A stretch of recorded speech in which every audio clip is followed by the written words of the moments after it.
గడిచిన 10 ఏళ్లలో బీఆర్ఎస్ ప్రభుత్వం ఒక్క విద్యుత్ ప్రాజెక్టు కూడా నిర్మించలేదని డిప్యూటీ సీఎం భట్టి విక్రమార్క అన్నారు. తాము అధికారంలోకి వచ్చిన నాటి నుండి థర్మల్ విద్యుత్, wind power, solar power, pump storage power, hydel power ప్రాజెక్టులపై దృష్టి సారించామని తెలిపారు. ఖమ్మం జిల్లా వైరాలోని ప్రభుత్వ ఉన్నత పాఠశాలలో 80 ప్రైవేటు కంపెనీల సహకారంతో వైరా ఎమ్మెల్యే రామ్దాస్ నాయక్ ఆధ్వర్యంలో ఏర్పాటు చేసిన మెగా జాబ్ మేళాను భట్టి విక్రమార్క ప్రారంభించారు.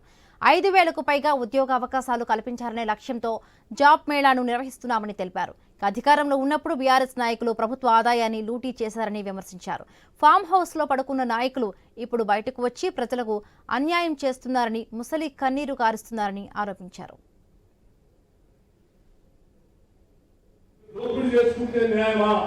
రాష్ట్ర సంపదను ప్రజలకు పంచితే అన్యాయమా? ఇది ప్రజాస్వామ్యం, ప్రజా ప్రభుత్వం. ఇది కాంగ్రెస్ ప్రభుత్వం వస్తే కరెంట్ ఉండదని చెప్పాను. కాంగ్రెస్ ప్రభుత్వం వస్తే ఆ రోజు నేను శాసనసభలో చెప్పాను, ఈ 10 ఏళ్ళు ఈ రాష్ట్రంలో కరెంటు సంబంధించిన ఉత్పత్తి మీరు ఒక్క యూనిట్ కూడా చేయలేదు. ఆనాటి గత ప్రభుత్వాలు మొదలుపెట్టినటువంటి ప్రాజెక్టు ద్వారా వచ్చిన కరెంట్ నే మీరు పరిస్థితుల్లో నేను చేశామని చెప్తున్నారు. మీరు కొత్తగా మొదలుపెట్టలేదు. ఒక్క నిమిషం కరెంట్ పోకుండా ఈ రాష్ట్రంలో క్వాలిటీ పవర్ అందిస్తా ఉన్నాం.